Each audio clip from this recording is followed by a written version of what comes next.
जय माता दी दोस्तों, भक्ति युग में आप सभी का बहुत बहुत स्वागत है। माता रानी आप पर, आपके पूरे परिवार पर अपनी कृपा बनाई रखें। प्राचीन समय में राजा सूरत नाम के राजा थे। राजा प्रजा की रक्षा में उदासीन रहने लगे थे। परिणाम स्वरूप पड़ोसी राजा ने उस पर चढ़ाई कर दी। सूरत की सेना भी शत्रु से मिल गई थी। परिणाम स्वरूप राजा सूरत की हार हुई और वह जान बचाकर जंगल की तरफ भागा। उसी वन में समाधि नाम का एक बनिया अपनी स्त्री एवं संतान के दुर्व्यवहार के कारण निवास करता था।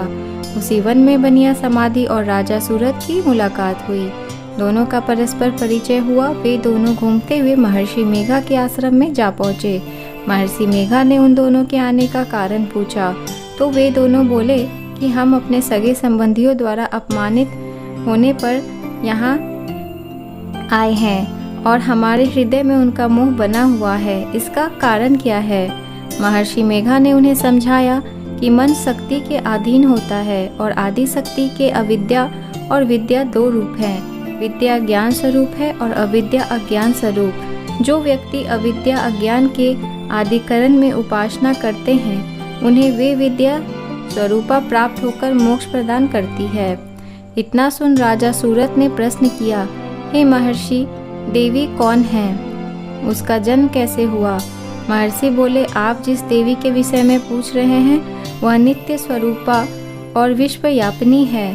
उसके बारे में ध्यान पूर्वक सुनो। कल्पांत के समय विष्णु भगवान क्षीर सागर में अनंत सैया पर शयन कर रहे थे।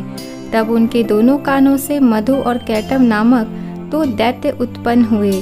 वे दोनों विष्णु की नाभि कमल से उत्पन्न ब्रह्मा जी को मारने दौड़े। ब्रह्मा जी ने उन दोनों राक्षसों को देखकर विष्णु जी की शरण में जाने की सोची, परंतु विष्णु भगवान उस समय सो रहे थे। तब उन्होंने भगवान विष्णु को जगाने हेतु उनके नयनों में निवास करने वाली योग निद्रा की स्तुति की। परिणाम स्वरूप तमोगुण अधिष्ठात्री देवी विष्णु भगवान के नेत्र, नासिका, मुख तथा हृदय से निकलकर ब्रह्मा जी के सामने उपस्थित हो गई। योग निद्रा के निकलते ही विष्णु भगवान उठकर बैठ गए। भगवान विष्णु और उन राक्षसों में 5000 साल तक युद्ध चलता रहा। अंत में मधु और कैटव दोनों राक्षस मारे गए। ऋषि बोले, अब ब्रह्मा जी की स्तुति से उत्पन्न महामाया देवी की वीरता तथा प्रभाव का वर्णन करता हूँ, उसे ध्यान पूर्वक सुनो। एक समय देवताओं के स्वामी इंद्र और दैत्यों के स्वामी महिषासुर में सैकड़ों वर्षों तक घनघोर संग्राम हुआ। इस युद्ध में देवराज इंद्र की पराजय हुई और महिषासुर इंद्रलोक का स्वामी बन बैठा। अब देवतागण ब्रह्मा के नेतृत्व में भगवान विष्णु और भगवान शंकर की शरण में गए। देवताओं की बातें सुनकर भगवान विष्णु तथा भगवान शंकर क्रोधित हुए। भगवान विष्णु के मुख तथा ब्रह्मा जी और शिव जी तथा इंद्र आदि के शरीर से एक तेज पुंज निकला, जिससे समस्त दिशाएं जलने लगी और अंत में यही तेज पुंज एक देवी के रूप में परिवर्तित हो गया। देवी ने सभी देवताओं से आयुध एवं शक्ति प्राप्त करके उच्च स्वर में अट्टहास किया, जिससे तीनों लोकों में हलचल मच गई। महिषासुर अपनी सेना लेकर इस सिंहनाद की ओर दौड़ा। उसने देखा कि देवी के प्रभाव से तीनों लोग अलौकिक हो रहे हैं। महिषासुर की देवी के सामने एक भी चाल सफल नहीं हुई और वह देवी के हाथों मारा गया।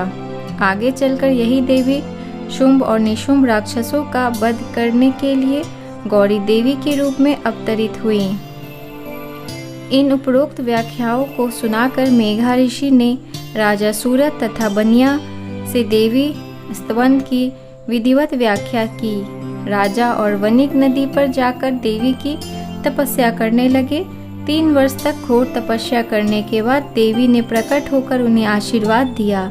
इससे वनिक संसार के मोह से मुक्त होकर आत्मचिंतन में लग गया और राजा सूरत ने शत्रुओं पर आक्रमण करके विजय प्राप्त करके अपना वैभव प्राप्त कर लिया। तो दोस्तों, ये थी नवरात्रि की कथा जो मैंने आज आप लोगों से शेयर की है। नवरात्र शुरू हो गई है, तो दोस्तों आप लोगों की ये जो वीडियो है अच्छी लगी हो तो मेरे वीडियो को एक लाइक ज़रूर दें और अपने दोस्तों के साथ ज़रूर शेयर करें। और अगर आप मेरे इस वीडियो को पहली बार देख रहे हैं, मेरे चैनल को पहली बार देख रहे हैं, तो मेरे चैनल को सब्सक्राइब कर लें। मैं इसी तरह की वीडियोस हमेशा लेकर आती रहती हूँ। धन्यवाद।